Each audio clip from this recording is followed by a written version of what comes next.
6 बजे की 16 breaking news में इस वक्त की पहली ब्रेकिंग न्यूज। नवनीत राणा को खार थाने से ले गई पुलिस और घर में घुस करके पुलिस ने नवनीत राणा को हिरासत में लिया। उधर नवनीत राणा ने बीजेपी से मदद मांगी है। नवनीत राणा ने कहा है कि फडणवीस मेरी मदद करे। नवनीत राणा ने यह भी कहा है कि उन्हें जबरन ले जाया गया।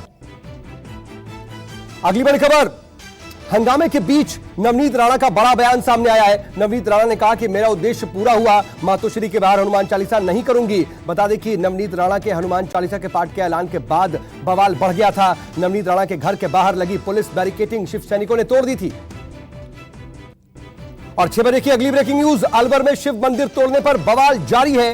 बीजेपी की 5 सदस्यीय टीम अलवर पहुंची है। बीजेपी सांसद सुमेधानंद ने गहलोत सरकार पर हमला बोला। सरकार पर हिंदुओं की भावनाओं को आहत करने का बड़ा आरोप लगाया। कहा सीएम गहलोत ने औरंगजेब की तरह काम किया, दुकानें, मंदिर और घर तोड़े गए।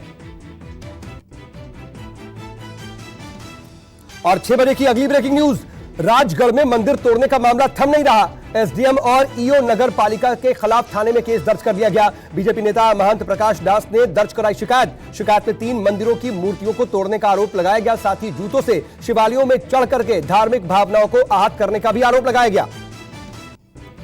अगली बड़ी खबर, आप नेता आतिशी ने बीजेपी पर बड़ा आरोप लगाया। आतिशी ने ट्वीट करके लिखा, बीजेपी की एमसीडी ने मंदिर पर बुलडोजर चलाने का आदेश दिया। श्रीनिवासपुरी में शिव मंदिर तोड़ने का आदेश दिया गया। और 6 बजे की छठी ब्रेकिंग न्यूज, इसी महीने में दूसरी बार हिमाचल प्रदेश पहुंचे अरविंद केजरीवाल। कांगड़ा में केजरीवाल कांग्रेस और बीजेपी पर जमकर बरसे। कहा दोनों पार्टियां मिलकर मुझे खूब गालियां दे रही हैं, पर हिमाचल को मैंने तो लूटा नहीं, लूटा तो कांग्रेस और बीजेपी ने है। 30 साल तक कांग्रेस ने राज किया, फिर 17 साल तक बीजेपी ने राज किया।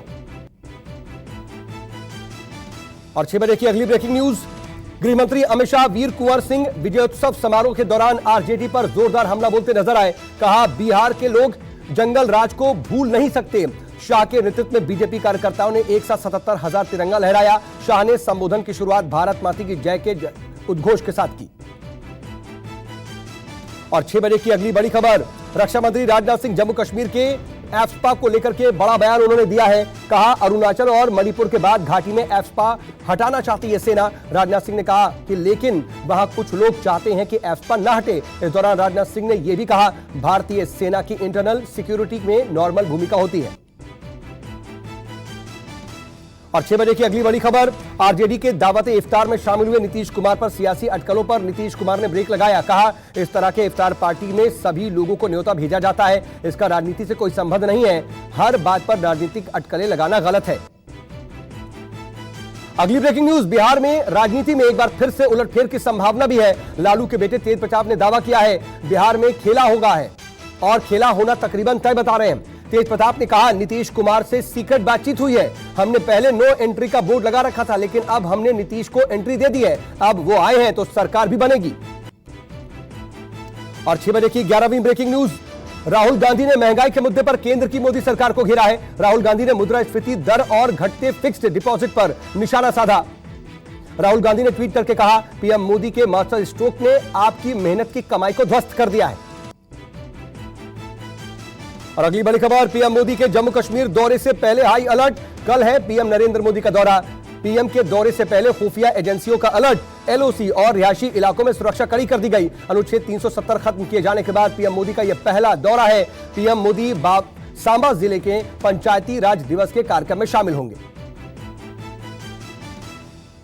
और 6 बजे की 13वीं ब्रेकिंग न्यूज, श्रीनगर में एक बार फिर से गैर कश्मीरियों पर हमला किया गया। नौगाम में आतंकियों ने 2 मजदूरों को गोली मार दी। मजदूरों को अस्पताल में भर्ती करवाया गया। हाल ही में टारगेट किलिंग की कई वारदातें सामने आई हैं। आतंकी हमलों को लेकर के गैर कश्मीरी लोगों में दहशत है। श्रीनगर और आसपास के इलाकों में सुरक्षा बढ़ाई गई है। अगली बड़ी खबर, केंद्रीय मत्स्य पालन मंत्री पुरुषोत्तम रूपाला ने ICAR CIFE के दीक्षांत समारोह में शामिल हुए। कहा आने वाले समय में फिशरीज सेक्टर का है आने वाला समय, जिसमें तमाम संभावनाएं हैं। धीरे धीरे यह सेक्टर मेन स्ट्रीम में अपनी जगह बना रहा है। पीएम मोदी ने उनके नेतृत्व में फिशरीज सेक्टर की तेजी से विकास हो रहा है। अगली बड़ी खबर, जहांगीरपुरी हिंसा के मुख्य आरोपी अंसार समेत अन्य के खिलाफ ईडी ने केस दर्ज कर लिया है। दिल्ली पुलिस कमिश्नर ने लिखी थी चिट्ठी। पुलिस कमिश्नर ने ईडी से चिट्ठी लिख करके कहा था अंसार पर पीएमएलए के तहत एक्शन को। ईडी से जांच की सिफारिश 21 अप्रैल को की गई थी। अब ईडी ने केस दर्ज कर लिया है। और 6 बजे की 16वीं ब्रेकिंग न्यूज, आईआईटी मद्रास में कोरोना विस्फोट हुआ है। 55 लोग कोरोना संक्रमित पाए गए हैं। सभी पॉजिटिव मरीजों में हल्के लक्षण हैं और उनकी हालत स्थिर है। स्वास्थ्य सचिव ने इसकी जानकारी दी। कहा, तमिलनाडु में अब तक XE वेरिएंट का कोई भी केस नहीं मिला।